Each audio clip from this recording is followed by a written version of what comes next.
So I've been using the Canon G7X for the last year and a half, almost 2 years. It does everything you need. What more do we need in life? We're so picky. But I think it's time for an upgrade, and I've been researching cameras like crazy. I went to a camera shop and tested all the popular cameras that everybody would be using. Let's check it out.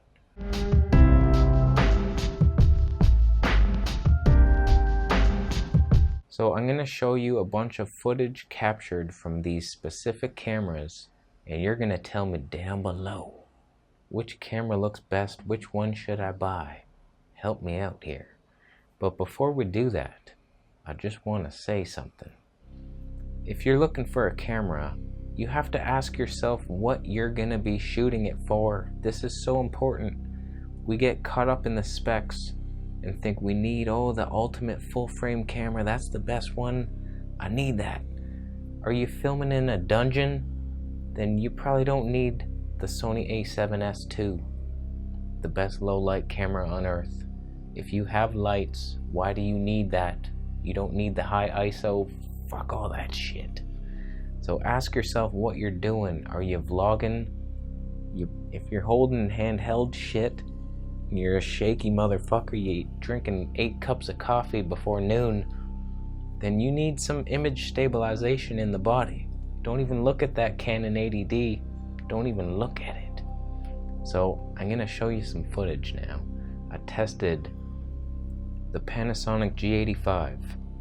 I tested that against the GH4, its older brother. I tested the Canon 80D. I wanted to see the autofocus and the image quality. I tested the Sony A7S II and the Sony A7 II to see what the difference was. There was a big difference. And these were all shot with really good prime lenses, fast, low aperture. That's what I want. None of this kit lens shit. Just throw that thing in the trash. So let's get into the clips and I'll show you what each one is. You tell me what's happening. So the first clip here, this is the Sony A7S II. I met somebody was selling it on Craigslist. They had a Canon 35mm 1.4 and I'm manually focusing. Just got a little clip of it.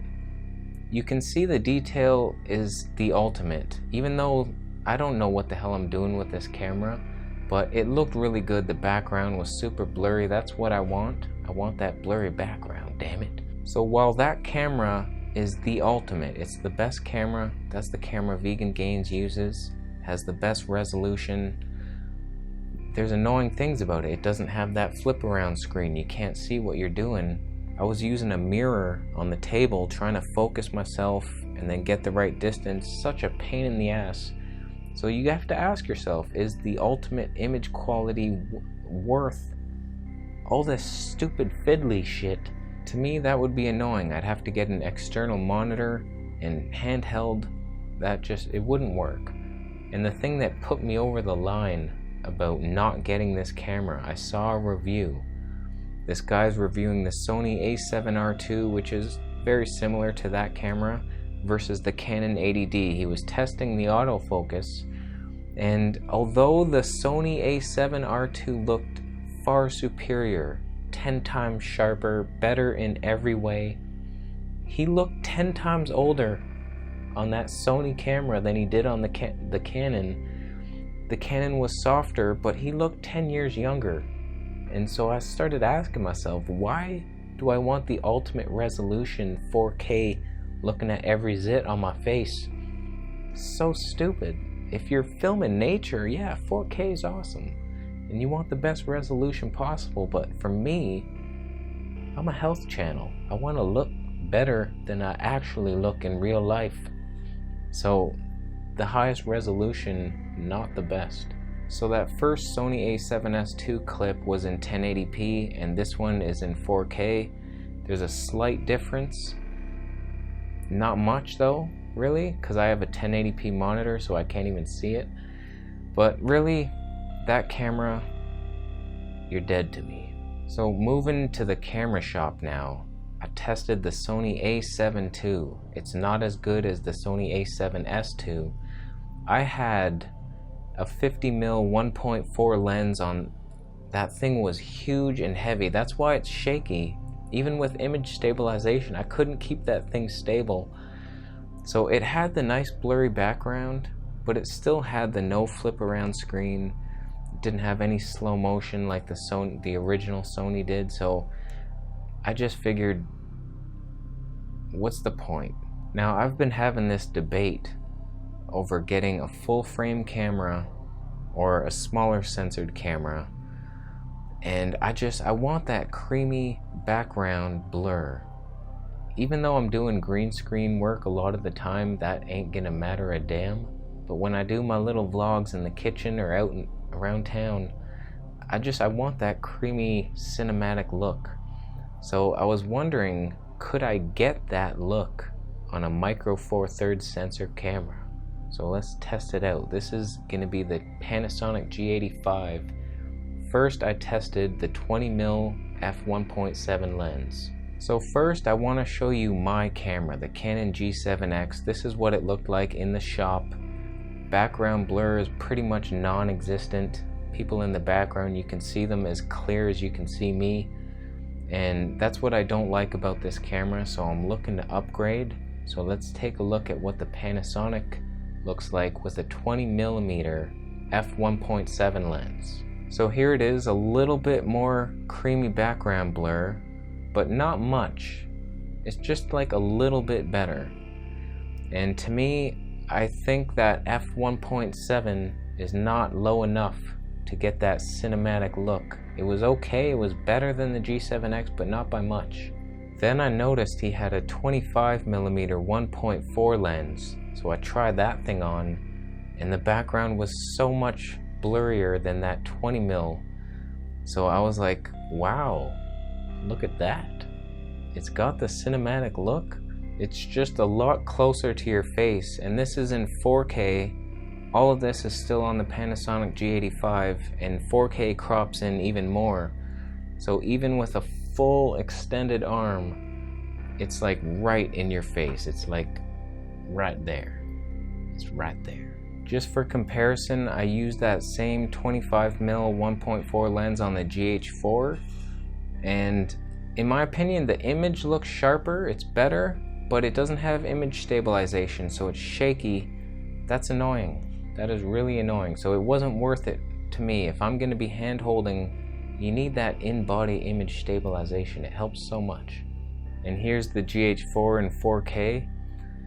A little bit sharper, crops in a little more, but without that image stabilization, what's the point? Then I noticed that they had the Voigtlander 25mm f0.95, super shallow depth of field, and I was testing here how far can I go out, because the shallow depth of field is so razor thin, it's like you can't move much. So as blurry as that was and beautiful, as long as you don't move, you're just like, if you do this, you're fucked. You do that, you're fucked. And just to compare, this is the 25mm f1.4 doing the same test versus the Voigtlander, and very similar. It's just the Voigtlander had the slightly blurrier background, and I kind of need that in my life. It makes micro four thirds cameras worth it. Having that such a low aperture, that is equivalent to f1.9 on a full frame. That's almost as good as you're gonna get. I also tried the 42.5mm f1.2 lens, which I couldn't handheld. I had to stand back, and this is in autofocus, and the autofocus on the camera kind of sucks from what I could tell, but I felt that lens was no good for me. I want something I can hold in my hand, so 25mm is about the max you can do. That's a 50mm equivalent to full frame. The last test I did was with the Canon 80D. I wanted to see that autofocus, see what it was like, because that's the best autofocus on earth right now. And so this was on a 75mm 1.8 lens, and that autofocus was so nice. it has no stabilization in the lens, so that annoyed me. And I'm just doing some tests here, seeing if it will follow me. Pretty much as soon as your face gets in the frame, it smoothly focuses on you. So if that's important to you, Canon 80D will be awesome for that. It's just, for me, I manual focus most of the time. I'm not doing it right now just because it's too far away. I don't feel like focusing on something here. I don't have anything as tall as me. I'm so tall. So I took a bunch of screenshots from these videos just to have a still comparison so we can do some side-by-side shit. And let's start with the G7X. G7X versus Panasonic G85 with the 20mm f1.7 lens. So you can see side by side, just the background is so much blurrier, it's nicer. Now same camera, 25mm f1.4, so you can see side by side, it's a little more cropped in and the background is just a little bit more blurry, just a little bit more special. It was noticeable, especially in the store when I was moving around. I was like, this is creamy and delicious. I want to eat it. So that lens is in the lead. And here's the Canon 80D at f1.8. It didn't look right to me. Maybe if I had a different lens, it didn't look as creamy. Background, I see all those bags.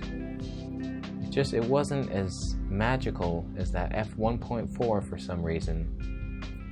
So fuck that camera. But when you compare it to the Sony A7 II, I mean, that full frame, even though it's very close aperture wise, we're talking like f1.8 versus 2.8 equivalent on the Panasonic. It's very close, but look how much more magical that Sony A7 looked. My God. It has all the downsides, no flip around screen. So annoying, but it was magic. And here's the Sony A7S too, for comparison, even though it was in a different shop. Just that full frame blurs the background like nothing else. It's tough to achieve that on any other camera. It's just, there's something magical about full frame, but you pay for it with money. But Micro Four Thirds might have an ace up its sleeve with the Voigtlander 0.95 aperture lens. Look at that creaminess. It's similar, it's comparable. It's close. It is close. It's as magical. And you get the Panasonic, you got all the features, the easy usability. So I'm kind of leaning towards that one. And here's just a side-by-side, both with the Panasonic G85, but one is the Voigtlander f0.95, the other is the Leica f1.4. Same focal length, although I was a little closer on the f1.4. But you can see it's just slightly blurrier and more amazing. Although the color looks better on the other lens. I don't know why that happened. But if you zoom in, you can see just everything's a little more blurrier in that background. And that's magic. So let me know down below, what was your favorite camera and lens combination?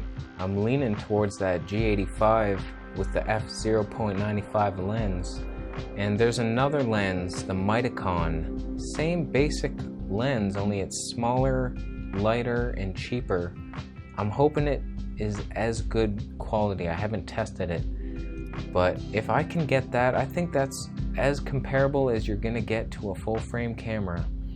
It's manual focus only, but I only manual focus anyway, so who cares? That's like a bonus to me. So I think we're done here. Hopefully that was helpful if you're considering buying any of these.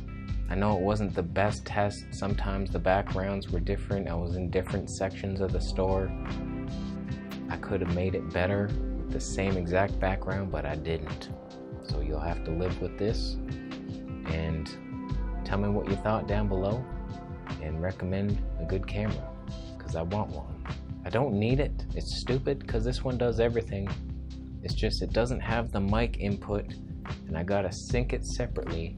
It's annoying. I gotta use this thing all the time. So, first world problems, I know. Okay, we're done here. Thanks for watching. Thumbs up if you liked the video. Subscribe for more videos, and I'll see you in the next one. Feathers, they are plucked alive, first of all. So if you're buying something like that new, you are the devil's child. Punish thou who art thou. You're punished. I had a leather coat, I gave it away to somebody. I have a wool coat still, and something happened to me the other day, and I'm not sure why it happened. Let me just tell you what happened. I went to Value Village, and I need a coat. I need a better coat. My coat's